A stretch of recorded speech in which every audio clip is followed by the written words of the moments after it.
Hello, everybody, and welcome back to another episode of Spincast. Today, we are joined by Jared Patton. He is the team manager of the Overwatch team at the Pennsylvania College of Technology. Jared, thank you for joining me today. Obviously, we're going to talk a lot about collegiate esports and kind of what your team and program looks like there at Penn College. So without further ado, Jared, go ahead and introduce yourself. Tell us a little bit about your background, a little bit about your past, and where your passions started in gaming and esports, and kind of how that led you down your path to where you are now. Hello, as Kyle said, my name is Jared. I am a sophomore at Pennsylvania College of Technology, currently studying cybersecurity with a minor in business.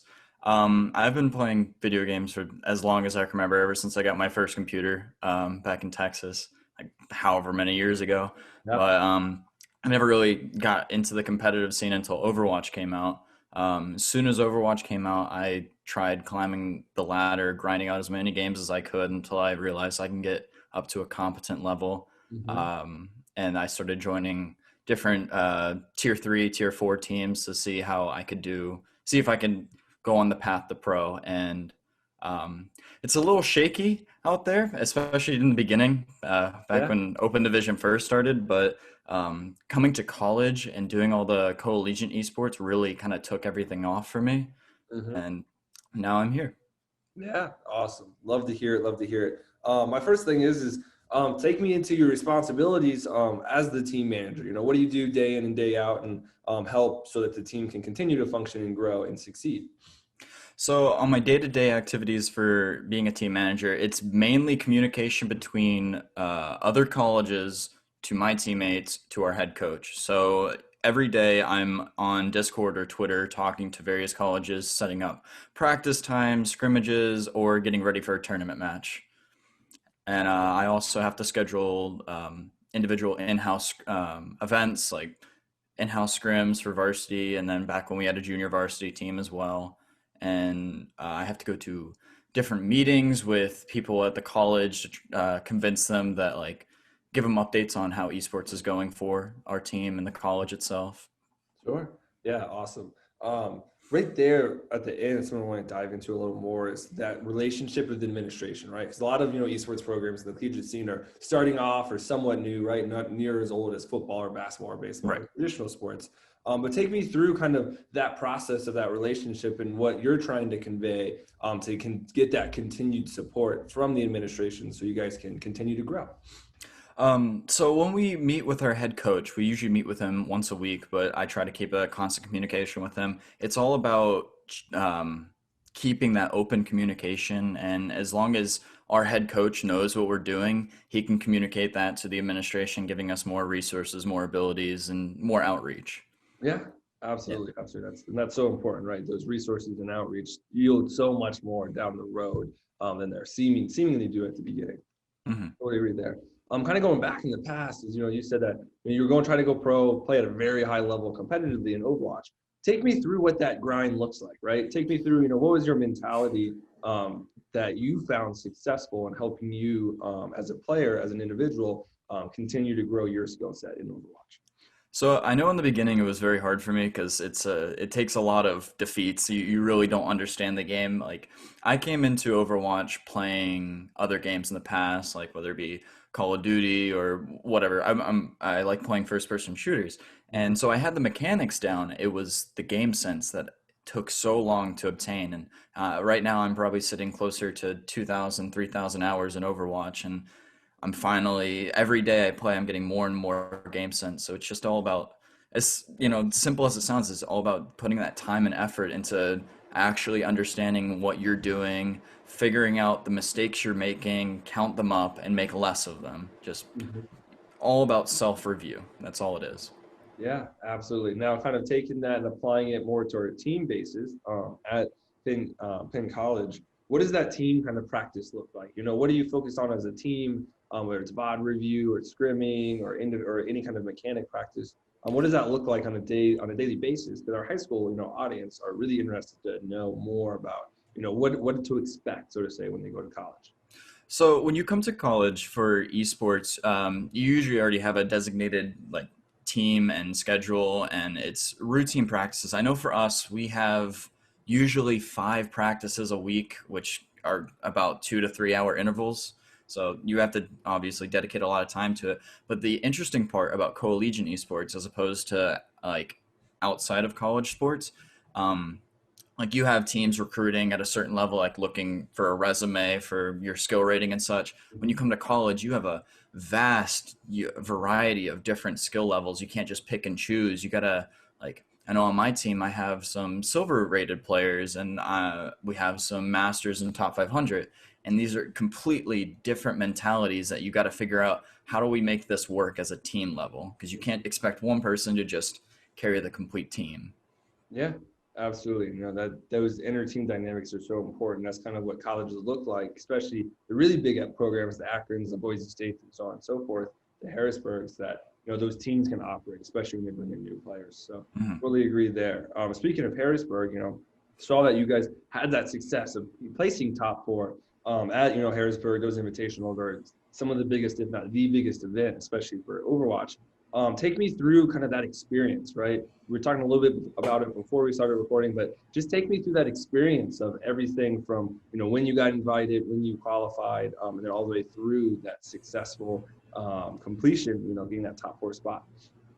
So our college, before I came as a freshman, we did the PA Cup before, and we did all these different invitationals and such, but we never found any success. But we got a lot more players the year I came in, including myself, and I was lucky enough to obtain the role of co-captain. So I did all the registration and such for the tournament, and I started, creating the different scrimmages and practices, and I started realizing that, like, maybe we can actually do something with this. So the qualifiers for the PA Cup was a 1 day thing. It was on a Saturday.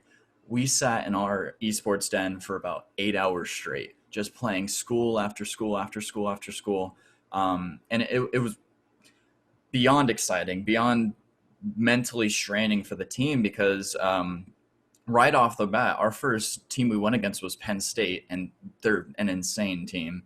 And we got knocked to the losers bracket, but inevitably won the losers bracket. So it was like a punch in the gut right in the beginning. We got hit with the hardest team, one of the hardest teams, and climbed our way back to qualify right at the end. Awesome, awesome. Now take me through that travel experience. And if I'm not mistaken, you did end up playing at some level of land and getting that top four spot. So take me through that experience. So it was really funny because we didn't actually know we'd have to travel to the PA Cup if we qualified. So when we were all just sitting in that room on those final matches, and I remember our last team we went against was Widener College. As soon as we beat them, we 3-0'd, we just started celebrating. And then I looked at the little chat dialogue between me and the admin and said, okay, well, we're going to have to, here's the address. We're going to meet here on this date. And we're all like, wait, we actually have to go to a top four in tournament with the stage and everything. It was surprising yet exciting and nervous, and like all these emotions at once in the span of just a little bit of time was insane. Yeah, yeah. Yeah. And what was that, after you did end up going, what was that competition like, playing on that stage? I know me personally, I've never got up on a stage before. It's always been online tournaments, but like having all your supporters there, like we had I think it was like 12 to 15 students sitting in the audience, always cheering us on, and seeing like the big stage with all the lights and everything, and everyone, all your teammates playing next to you with their jerseys on, your coach rooting you on. It's like a completely different experience. You feel like you and your team are the only people in the world, and Yeah. it's just everything works together well. Yeah, absolutely. That's so true. That feeling is unrivaled, right? Because playing online, playing super competitively online it's great, right? You still win, you still have those great moments with your teammates, especially if you have a team arena, right? Like a team house or whatever. But playing on the land in front of like an actual fan base, that physicality is just, it brings to that next level, and that's incredible to kind of see and feel as well. But right there, take me through what that sense of community is within either the esports program in general at Penn College, or just any kind of sense of community surrounding esports, right? Because that's something that is really great when it's there. So take me through what that community felt like for you, and why you think it's so important to keep growing those both inside the college and then around it as well. So when it comes to esports, especially just when you actually have your team next to you, it's not just all online. It's really important to do stuff other than just play games together. Like I know me and my teammates, we go out to lunch or dinner here and there, or we'll meet up in person, play even other games than Overwatch. We'll just become friends first, then teammates second type thing. And it's all about building that synergy from being with each other all the time, playing next to each other. It's like a little family. It's as generic as that sounds. It really does feel like that once you start building a relationship with these people. Yeah, absolutely. Looking in a couple different directions here is take me through, what level of familiarity you have with the recruiting process, right? Of bringing in new players. Because obviously, the thing about college or collegiate esports is that you only have about 4 years, right? And then after you obviously graduate, you can't play anymore. So take me through kind of, if you guys have a system or what that looks like when you're, like, hey, we have a senior graduating this year, we need to replace him or her. What does that look like? And, just give me that process. So for recruiting on our end, it's a little unorthodox in the sense that we would normally try to do public events on campus, but with COVID, it became a lot harder this year. But mainly streams and stuff. We try to get the college to publish stream times that some of our players are playing in, and people will see that and they'll message a coach and see if they can join and do tryouts and such. But it's in that sense, I like it more because it's more of a like an interpersonal relationship between the recruit and the recruiter. Yeah. Yeah. Yeah, absolutely. That's so important because, esports can, kind of function completely online, but having those LAN elements is super important. I think provides, more value as well. Unfortunately, like you said, COVID's happening as much as that stinks. Hopefully it kind of goes away. We can get all of our LANs back, please. Please. Hopefully that happens sooner than later for sure. Kind of going more broadly here is, obviously, you're still in college, you're so young, you're still playing collegiately. Take me or give me some advice for kids, right? So high school students, middle school students, you've had this pathway of trying to compete at that high level and being successful and then playing collegiate esports. Take me through what pieces of advice that you have for kids out there that, want to keep growing themselves and then also how to find some of these opportunities as well. So if you are genuinely interested in going down the path of esports, it, the only thing I'd really recommend you to do other than putting in the time and effort is don't be scared to just go find a team. Go join a team, see what it's like because it's not like playing it multiplayer. It's nothing like playing it competitively like on Overwatch comp or any other game. Mhm. It's it's a whole different atmosphere of like having to learn to play around new people who actually are really or who are trying as hard as you are, if not harder than you, and you want to match that skill and show that you actually have potential and you want to do more with it. Mm-hmm. Hmm. Absolutely. I think taking that first step, so many students they don't understand what that looks like or just where to take that step towards. And giving them pieces of advice, once they get going, it's awesome. They just kind of keep sprinting 100 miles in whatever direction, which is awesome to say the least. Kind of looking at collegiate esports as an industry, as an entire scene, and in your experience, where are the holes? Where are the gaps? Where you're like, hey, if this existed instead of X, Y, or Z, this would make kind of the scene better. Or anything that you also, if you don't see any gaps, any things that you're like, this is really awesome. I wish this kind of existed in more places. Just take me through your opinions of, how to make collegiate esports better entirely. So it's a bit of a good and bad thing. The one thing that esports, at least collegiate esports right now, lacks is an like number one organized leader for like how normal sports have NCAA. We Mhm. really don't have something like that. Like there's TESPA and NACE, but there's no conformity between it. But at the same time, you kind of get to pick who you want to like go under and play under them. So it's good, but it's also very unorganized. So you kind of have to make it work where you can. Yeah, absolutely. I think that's kind of where that question of structure kind of comes in. It's that very dual-sided question that kind of always revolves around the NCAA. Of Mhm. like, hey, should we get an NCAA that is that number one place? But also, as we all know, the NCAA likes to kind of take things away as well in return for that structure. So take me through this kind of a hot question right now.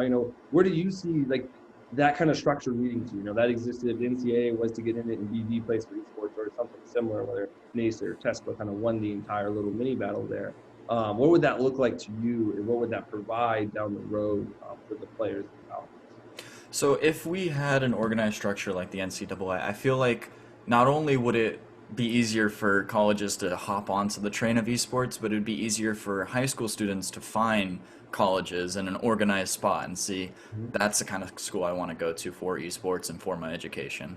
Yeah, absolutely. It's that question of visibility that, so many people, they don't even know a lot of colleges have esports, let alone they offer scholarships and all these opportunities.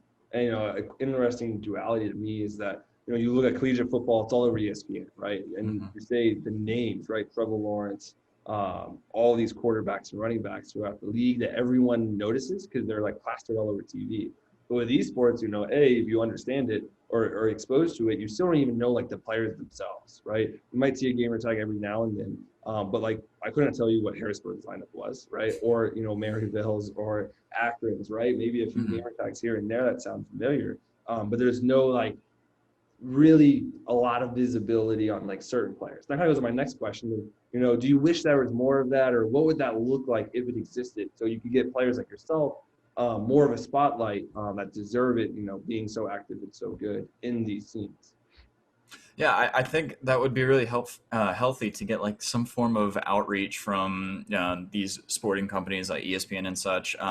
As I know in other countries like Korea, where esports is huge, Yeah. that's huge outreach for a lot of players. A lot of college students in Korea get a lot of outreach and such. But it's mainly at the moment how it's structured is dependent on how well you as a player can shine. You keep playing these colleges over and over and over again, they're going to remember you if you show that you are worth remembering through your Yep. skill. So it's one of those things that's again more time, more time, more time, more time, more time.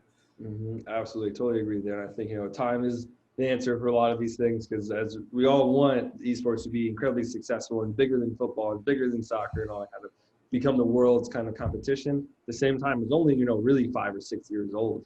If you look at it from like when did it really start to take off? I don't know, Hmm. about 2015, maybe a touch earlier, but nothing too crazy earlier than that. With 5 years, you're still a kid. You're in kindergarten. You got a long way to go, Right. to say the least. But I have time for one last question here. Looking at the esports scene in more general, right? Like I just touched on there.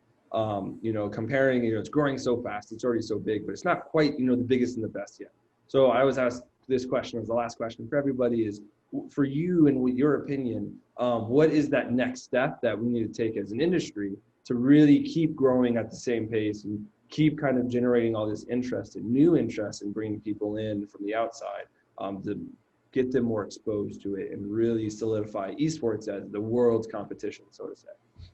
I think the biggest step that we could take for the esports community is creating a more apparent and more dominant collegiate side, because this would give younger audiences, high school students and such, a purpose, a drive to go to seek further education while also getting the benefit and reward of doing something that they love, like esports. Yep, absolutely. I think collegiate esports really is that answer to me because it provides so much opportunities that you just said. Because a lot of kids, they're not good enough to go pro, right? And there's almost 0.00000, probably like a lot more zeros, 1%, right? Especially for the big games like Overwatch, League of Legends, where you only have maybe 50 to 150 players, depending on the scene, that are pros, right? Sometimes even less. Like Rocket League, there's 24, right? Top eight, 28 top eight teams, 24 players that are really kind of that pro status and get that level of attention and the money that makes it worth it. But college, you get that scholarship, you get that education, and that brings it so much more kind of that holistic kind of wraparound. So totally agree there. Unfortunately, we are out of time. Thank you so much for sitting down with me today, Jared. Real quick, if you will, go ahead, plug yourself, plug your program. Tell us where we can find you on Twitter, Instagram, Twitch, wherever else that you kind of want to announce to keep up to date on all things Penn College. Well, you can follow me on Twitter. It's OW_view. I post my link to my Twitch on there, or any scores that we have for through Collegiate, because I know me personally, I'll be at this college for a lot longer, and you'll be able to see the path on how esports takes over this college. Yeah, absolutely. Everyone give them a follow. Great, social media really does provide that continuous kind of update. So I love to give everyone the opportunity to shout themselves out. But thank you so much for joining me today Thank to you for all our having me. viewers and listeners. Yep, absolutely. To all our viewers and listeners, thank you for staying the entire time. Stay healthy and stay happy out there. COVID's still going on. You know, pandemics are always bad and pretty depressing too. So hopefully, like I said earlier, we get out of them pretty quick. But other than that, stay plugged in.